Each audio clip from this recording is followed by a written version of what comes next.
With coronavirus cases on the rise in more than 40 states and Americans not welcome in most other countries that managed to actually address the pandemic properly, the options for a summer vacation and the distractions so many of us badly need are pretty limited. But there's still some places you can go for a proper socially distant getaway. But then again, how do you get there? Boston Globe travel writer Christopher Muther joins me with all the answers. Christopher, nice to see you. Great to see you too.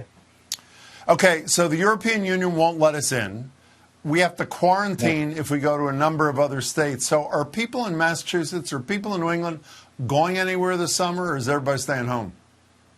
People are going places. They're just not going to places they might want to go or have normally gone. There's a lot of road trips happening, a lot of there are states that we can go to. We can go to Rhode Island without scorn, and we can go to Connecticut, New Hampshire, but we're kind of limited. And I also feel like right now we're kind of in a safe zone.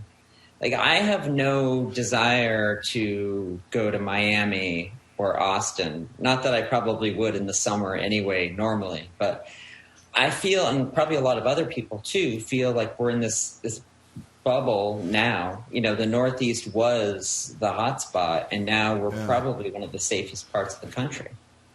Well, I think actually most people who like living aren't dying to go to Miami, if you know what I mean, to use a horrible pun. Can we talk about modes of transportation before we talk about destinations?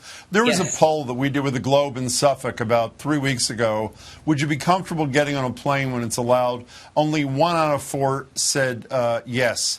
Are the rules of safety and all those related things such that you would urge people to shed their fear and do it, or no? Well, I'm of two minds on this, and this is tricky because I'm a travel writer. So as a human being, as a reasonable human being, I feel like I want to encourage people to stay home. On the other hand, I did a walkthrough today of what United is doing to their planes. And last week I did a walkthrough of what Delta's doing. And it's the most thorough, it's the cleanest airplane you will ever be on. So I feel like the safest part of travel right now is probably being on the airplane itself. Have you flown anywhere? I haven't. The last time I flew was March. Like beginning of March. Okay, so let me put this together. The safest mode of transportation, you're a travel writer, and you haven't flown in 4 months. That sort of sums it up beautifully, if I can. But let me understand something. You mentioned United. I don't know about Delta.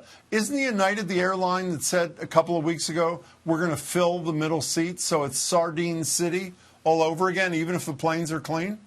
Let me just clarify that I did not say that air travel is the safest way. I just reiterated how they're cleaning. But yes, so United and American are no longer restricting the percentage of how full the flight will be. And they're also no longer cutting off the middle seat the way that JetBlue is doing, and Delta and Southwest. Those are the 3 airlines that are blocking the middle seat. Okay, so forget the air for the moment. Nobody's getting on a bus. I would not get on a bus anytime, but forget now. Are there creative ways other than driving your own car that people are getting from here to wherever there is, Christopher? Let me just clarify that you probably wouldn't have gotten on a bus before the pandemic anyway. Oh, absolutely. There's no clarification needed, but thank you for it anyway. So are there creative ways, or you just get in your car and go, and that's it? I mean, honestly, the safest way is to get in your car. The trips that I've made since things have calmed down a bit have been in my car. However, in terms of staying places, I've stayed on a boat, as you know, and I went glamping. So I haven't stayed in a hotel yet. I've been sort of strangely cautious about it. But in terms of like transportation, there's car and there's rail. Rail is interesting because they're blocking middle seats. Amtrak is doing quite a bit. However, I did an Amtrak trip from Boston to Savannah last fall, and I was in a private room, and it was really gross. So I don't really recommend that. Good. Sounds good. No, that sounds really good. Then let's talk destination. You wrote about Cape Cod beaches. Were you actually there? I don't mean that facetiously. You went or no, or you just wrote about it? No, I mean it. I don't know. No. I went. I went to Orleans. Okay, so what are the rules? I was going to say rules of the road. What are the rules of the beaches on Cape Cod, for example? What can you do? What can you not do? What's the capacity? What are the rules? Those are my beautiful photos, by the way. Are they? They're great. Thank you. Wow. So the rules are no bonfires this year. And so no bonfires. Your blanket or towel needs to be 12 feet from anyone else that's not in your party. You can't have a group of more than 10 people. And otherwise, in some cases, the facilities are not open. So you want to make sure that you've planned for, any kind of situation that may arise. I might recommend using my favorite Japanese portable toilet. It's handy to have just in case you run into that kind of situation.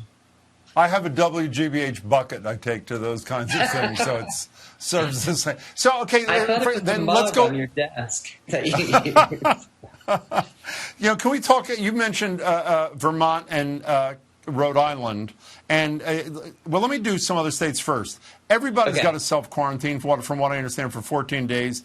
In Maine, unless you're from a couple of New England states, unfortunately, Rhode Island and Massachusetts aren't part of that, New York and Jersey. Massachusetts, all of New England, New York and New Jersey comes in. Everybody else quarantines. New Hampshire, all of New England can get in. Let's go to the others. Vermont, Connecticut, Rhode Island. Correct me if I'm wrong anywhere here. If you're from a county with 400 plus active cases per million in Vermont, that's not us. If you're from a state where the positive rate is over 10% in Connecticut, that's not us. Rhode Island's fine too. So essentially, am I right in saying that if you're a Massachusetts person, with the exception of Maine, where you either need proof that you've tested negative or a 2-week quarantine, you can go anywhere in New England. Is that correct? It's not correct, because when you look at Vermont and the 400 cases per million, they break it down by county. And so the only counties from Massachusetts that can go to Vermont are Hamden, Hampshire, Berkshire, Barnstable, and Plymouth County. So the big counties can't go. They can't go there either. Okay, so let me move ahead if I can. I hope you're not going to leave in a huff, but we had Rick Steves on the radio with us today, and I hope you think exactly. That's what I assume. And he has canceled. Dare you? He has canceled all his European tours through at least the end of the year. And while he's a fount of positivity, he's not very optimistic about the immediate future, even beyond. In 30 seconds, are you, or is this what life is going to be like for travel people for essentially ages to come? Yes. Is that 30 seconds yet? Now, I do feel you have like 20 more. Oh, damn. I do feel like it's going to take a while for anything to get back to normal. And as long as states are surging in the U.S. and there's no federal response to it whatsoever, we are essentially pariahs. So who wants us in their country? It's sort of the way that we were treating the Chinese when the pandemic first broke out. So now we're the ones that nobody wants. Christopher, I'd love to continue, but I'm just told I have a call from Rick Steves, so I got to go. Christopher, thank you very much for joining us. We love you, travel writer for the Globe.